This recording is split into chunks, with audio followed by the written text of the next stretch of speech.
to value is emotion, and the way to understanding emotion is empathy. If I can be empathetic and understand the emotions of customers, then I can understand sort of what was really valuable to them.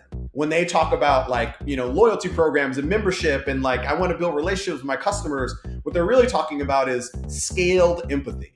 Like, how do I take what I can do on a one-to-one basis very, very easily, and how do I scale that across my entire organization, represent that organization through the brand, and then connect to millions of customers?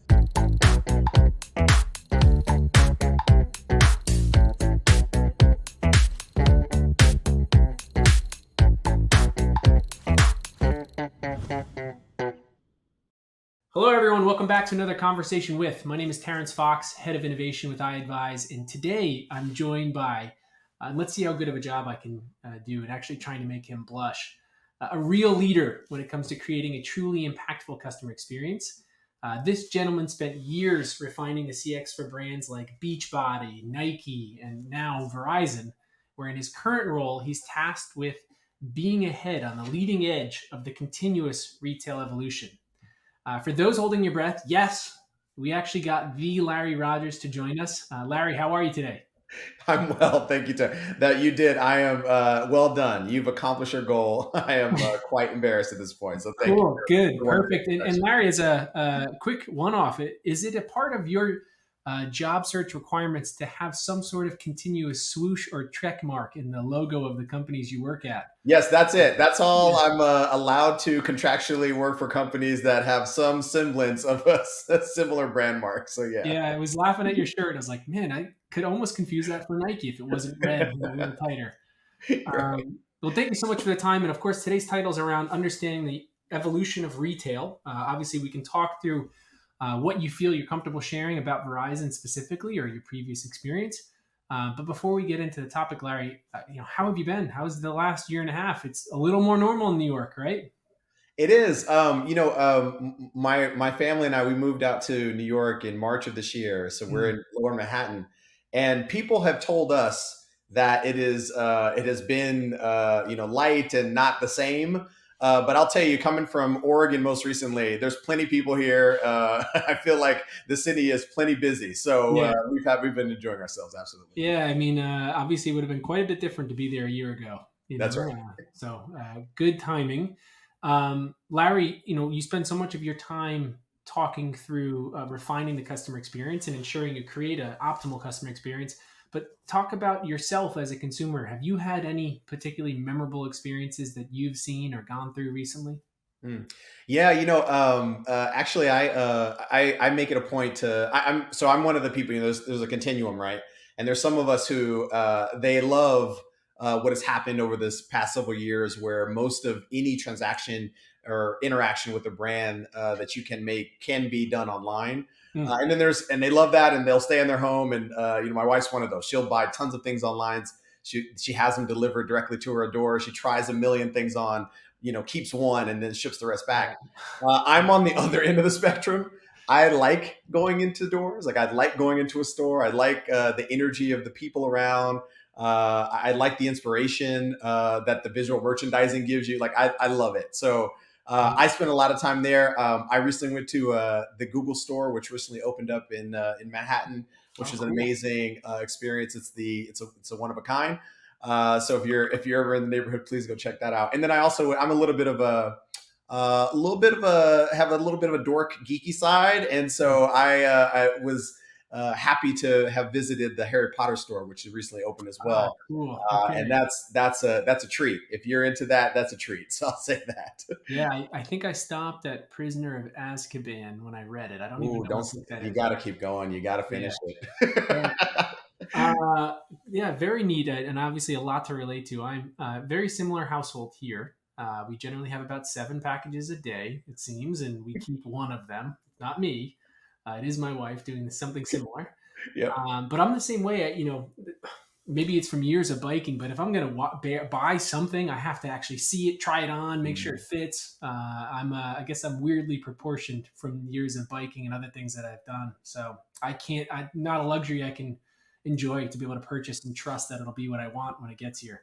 That's right. A large isn't a large in all sense of the word. So No, you got to try no, it on. absolutely. I wanted to jump right in. Again, the title is Understanding the Evolution of Retail, taking a look at Verizon and some of your other experiences. Give us kind of your own self assessment of today's customer and really what you think brands need to keep in mind when engaging with them.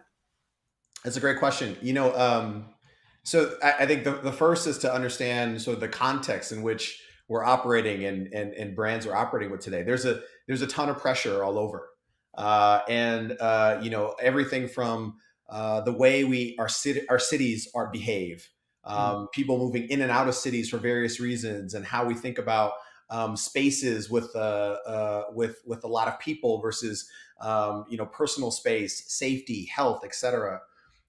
You start to think about things like how we take into consideration some of the ways that brands are thinking about themselves in terms of having a monobrand presence or mm, being affiliated with a multi-brand player like an Amazon, et cetera. And you start to think about sort of the ways that the acceleration of digital capabilities that have happened so rapidly, especially over the last year and beyond. Consumers have a ton of different choice and options with the ways that they're able to interact with brands. And so I think one of the most important things to consider is how all of these sort of factors are shaping the ways that consumers, experience your brand, and then also how it changes the competitive landscape. For example, there are some, brands there are a lot of brands that are sort of creeping into each other's space, if you will. Like mm, what was traditionally a kind of industry with a certain amount of players is no longer that in today. right. Google's a great example of that. Amazon's a great example of that, of playing all over. Quite recently, Virgin Galactic and Richard Branson over the weekend, just flew into outer space.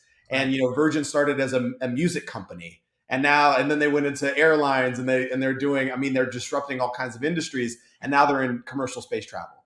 Mm, And in a couple weeks or so, Jeff Bezos and his Blue Origin team is set to do the same exact thing. So like there's so much there's so many options and so much sort of pressure and consideration of the ways that brands are introducing themselves to consumers and how consumers are interacting with it. So it's a really interesting time, but also I think a very from a brand perspective, it's one to consider in terms of how you position yourself competitively and how consumers will receive you and the value that you bring to them.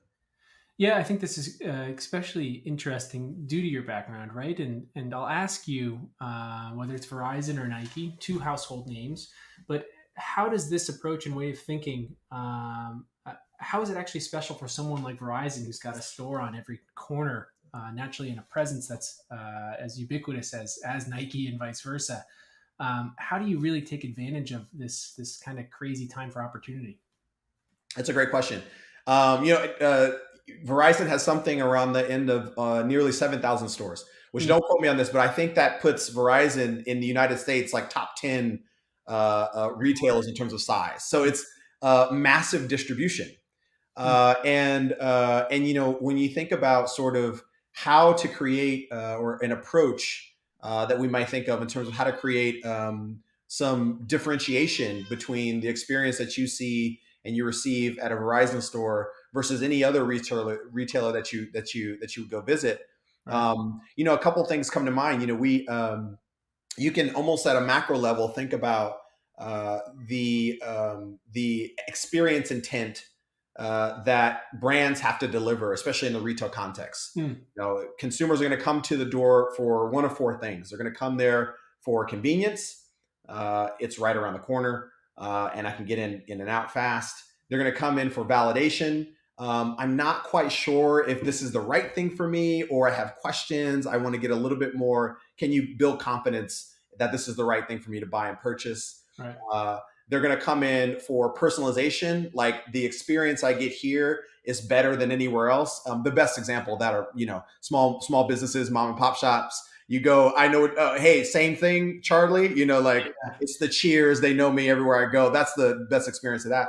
And then lastly, inspiration. And so when you think about inspiration, that's where larger brands have, I think, an advantage there of how can you show a person like a glimpse into the future and what is the future going to be. And for Verizon, a technology company, I think an opportunity we have is to think about how to bring inspiration to customers and show them what the future of technology and connectivity means and how that can enable and empower their lives in a way that they never imagined. So those are some examples of ways that I think Verizon is starting to think about how do we bring leverage our distribution to get to consumers a quick and easy solution for their technology needs, but also move into a space where we're starting to think about delivering deeper personalization and broader inspiration, connecting worlds of people, world communities, cultures, et cetera, Mm. in the context of a retail space to really deliver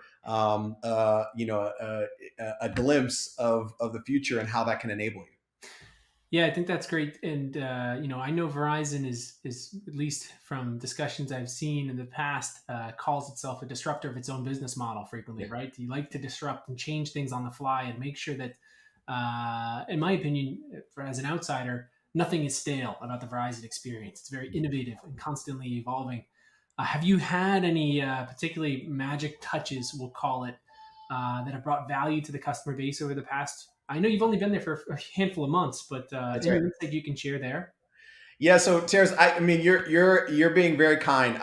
Listen, you're right. I've been with Verizon for just over 170 plus days, Yeah, and I'll say grizzled vet, right? yeah, that's Yeah, that's right. I'll say we've got a lot of work to do. Like yeah, there's no one within the organization that you would talk to that wouldn't agree that we have a lot of opportunity ahead of us, which is actually great mm, because as Verizon thinks about itself as a company that can poise itself for growth, the opportunity that Verizon has is actually quite massive. And so I'll talk about to your point about a couple of things that we have had that we've launched in recent times that are really interesting and I think bring magic to retail. But before that, I just want to say the work ahead of us is first before we bring first we get what we have to do is make it work. mm, Let's make it work. We have to make sure that the experience you have day in and day out is consistent and that right, it meets expectations. Once we do that, then we can make it easy and we can make it easier and improve our journeys, start to iterate and evolve the journey so that the experience that you have is seamless and easy. And mm, then we can get to the part where we start to make it magical and we can yeah, start to like bring in some flavor and throw a little bit extra spice in. But I'll say some of the things that we're starting to do from a capability perspective and that you've seen over the last couple of years, I think are hints of some of the direction we start to go in terms of how we can think about a future of a physical retail environment that is new and unique. We introduced in late 2019 and actually over 2020, we launched six of the total eight of our Express concept. And really, that Express concept is a completely different model than your traditional Verizon store, where the traditional store has a very predictable and traditional sort of operating model in terms of how you think about staffing the space and how the sort of the role of the representative in the store and right, what they do and how they interact with you as a customer. It has a different footprint and even has different sort of capabilities from fixtures to digital capabilities. This mm, Express store has a flexible model. It exists in the west side of the country in cities like Denver, Colorado, cities like Portland, Oregon, cities that have sort of a consumer that has a really strong desire and appetite for digital, but yeah, also places where there are interesting foot traffic patterns and ways where you can start to serve consumers both through a distribution model that provides convenience, but also gives a glimpse of just a new way of working and operating a store that we haven't thought through before. So we're learning a ton right, through that concept in terms of the way of optimizing flexible operating models and pointing us to a future store format. So we're really excited about that. mm, The second thing that I'll call out is we started to test in the near term different capabilities that I think will be really, really interesting as we move forward. many of those capabilities have to do with models that combine sort of the power of what it means to be in physical and how you amplify the human-to-human interaction. And then others that sort of take into consideration how you can transform a physical space into one that can completely show you a new way to interact with the brand and a new way to think about fulfillment. So there's some things that we have in the works and some things that we've launched that are MVP stage right now that I won't go too farther into, but are very exciting in terms of thinking about how to leverage AI, how to leverage automation, and how to leverage digital capabilities to really power up our human offense.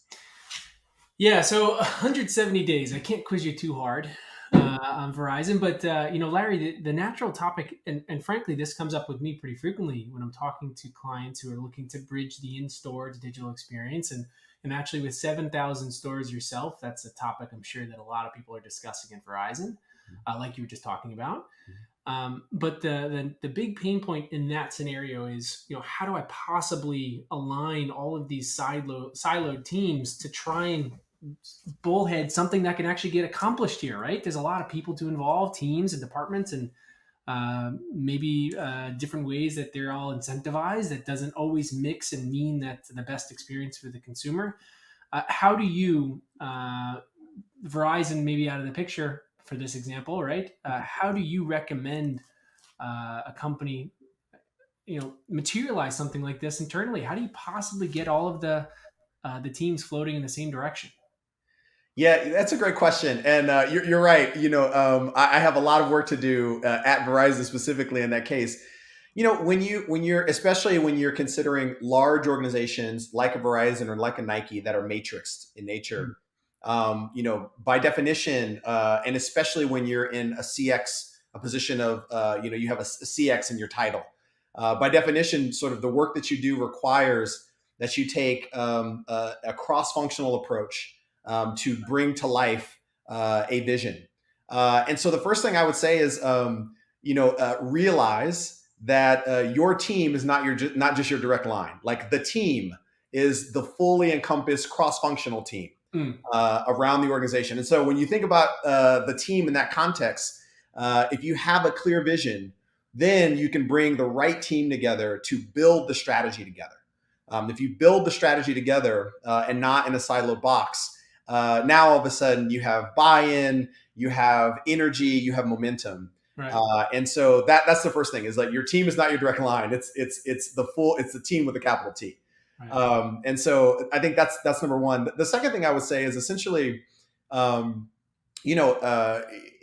ensure that you have a clear vision. And when you have that clear vision, that you're ensuring that your team, and this is more as a leader than anything else, but that your team that's helping to power that, your job is to help set that vision, make sure you have the right team in place, and then remove roadblocks for them. And so if you can do that effectively, that I think will be sort of a formula that at least I've used to see some success in the past. And Larry, talk to me about another topic. So segueing away here is tell me a little bit about user-centered design and how you've actually incorporated that into building an optimal customer experience. Yeah, so I'm a little bit of plug here. I'm on the board of a nonprofit called Design Museum Everywhere. And Design Museum is an amazing group. And I'll say there's this concept and idea. The reason I love that so much is because I am not a traditional designer, right? I didn't go to school for graphic design or even industrial design, but literally my entire career has been creating, crafting, designing experiences for consumers. And in fact, as Design Museum likes to talk about, we like to talk about this idea of sort of design is really a creative problem-solving process. That's really what it is at the core. And so if you can think about design with a capital D in that way, you can start to broaden your scope and identify that there's design in many types of forms. And so what we do in CX and what we do in retail design, it's and to your question about sort of user-centered design, we look to creatively solve problems for customers. There is a there's a company called IDEO. It's a very famous design company, and they sort of talk about like their design philosophy as sort of like empathy for the end user is like the primary tenet, having empathy for the end user. And they talk about like you do two things. One, you observe them doing things, like go watch them go do those things, and then put yourself in the situation and go do those things yourself. And I think that's so simple and brilliant in terms of like a process to think about in terms of building empathy for the end user. And taking that a step further, one of my design mentors, his name's Sean Madden. He referenced, years ago, he said, "Hey, Larry, go read this book. It's called Design of Everyday Things by Don Norman." And Design of Everyday Things has been written and rewritten a couple times, but one of the things that Don Norman talks about that takes that idea a step further is this idea of sort of like design. It was one of his principles, which is sort of design for error. And he essentially says like, if you run into if you run into a problem, like you mess up as an individual, it's not your fault. It's bad design. So it's never the user's fault. It's always design's fault. And the reason that the tenet he talks about there is like we are inherently flawed as humans. And so we have to, as designers, build for that. We have to design for the inherent flaw that we have, which is we're going to not read things. We're going to not follow instructions. Like we're just not going to do those things that like rational people or rational engineers might even think about. Right. So as designers, we have to build for that irrationality and sort of that flaw that we have as humans. And I love that. I think that's a really, really important kind of tenet to think through. And so I want to take one final stab into the retail evolution, because I know, of course, we've kind of worked through your thoughts on really kind of staying ahead of the curve and the things you need to be cognizant of. But let's actually talk through emotion and cognition and why you believe they're important in the retail evolution space.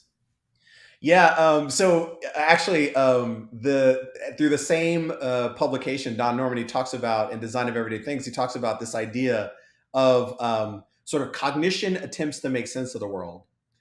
Emotion assigns value. And I find that so powerful. It's something I talk to people about all the time. I like to think of, if I can be almost cheesy for a second, like I'll call it like the value chain. Yeah.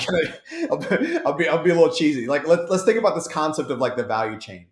So if you believe that value, and this is like you can go on Google and look up the definition of value, and you'll read something to this effect of sort of value equals the importance, worth, or usefulness of a thing, of something. And even beyond that, you can think of it as sort of one's almost like understanding or judgment of the importance of a thing or something in life.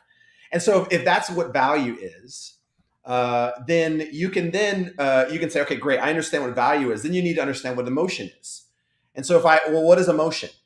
There's another really great sort of author and speaker named Brene Brown. Yep. And she talks about this idea that sort of empathy is connecting the emotions that underpin an experience. And so when you can think about empathy as sort of connecting the emotions and getting to emotions, and you understand that value is the key to emotion, then you sort of have this idea of this value chain. It's the path to value is emotion, and the way to understanding emotion is empathy. And so then you can understand why companies like IDEO focus on empathy, because they understand that if I can be empathetic and understand the emotions of customers, then I can understand sort of what was really valuable to them. Right. And we know that emotion is what's driving our value because, just in our language, we have things like, what do you think about X, Y, and Z? And, well, I'm not really sure, but my gut tells me. When we say things like my gut tells me, that's because our mind, our cognition our frontal lobe doesn't have actually the language to describe the emotion. But we have a feeling about it and we've assigned a value to it. And so if you can understand that the path to value is emotion and the way to understanding emotion is empathy, now you have this concept that to be cheesy, I'll call it the value chain, that really talks about why sort of emotion is so important, and why companies like IDEO focus on empathy as sort of a key tenet of their design principles. So I think, that's a really important thing to consider. And then just lastly, the thing I'll say about that is really as what brands and companies are doing is when they talk about like, loyalty programs and membership and like, I want to build relationships with my customers, what they're really talking about is scaled empathy. Right. Like, how do I take what I can do on a one-to-one basis very, very easily? And how do I scale that across my entire organization, represent that organization through the brand, and then connect to millions of customers? So anyway, that's the challenge we have, and I think it's super hard. It's very messy because humans are messy, Yeah. but that's why it's fun. Scaled empathy is something we use a lot too, so I had to write it down. I'm glad you used one of our big words. Oh, nice, yeah. So obviously I've kept you to your time. I'm sure you've got another interview, something already on your calendar, Larry. I want to make sure any closing words that you might have for the rest of the group about things to be aware of or things down the road, and not to put you on the spot, but anything that you think is particularly exciting or anything else you want to stress to the group.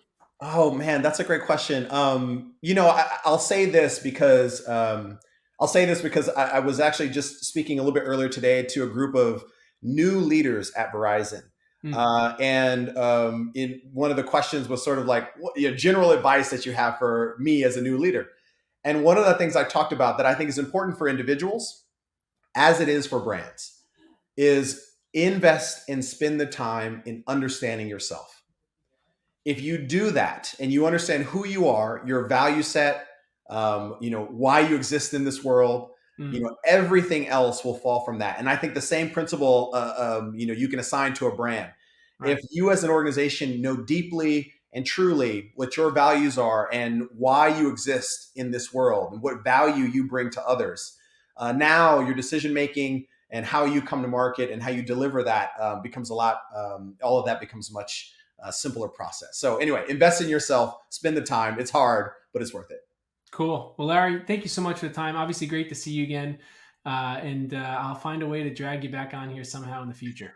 Absolutely. It was a pleasure. Thank you so much for having me. Really appreciate the time. All our pleasure. Thank you, Larry. And again, Larry Rodgers, Head of Retail Evolution for Verizon.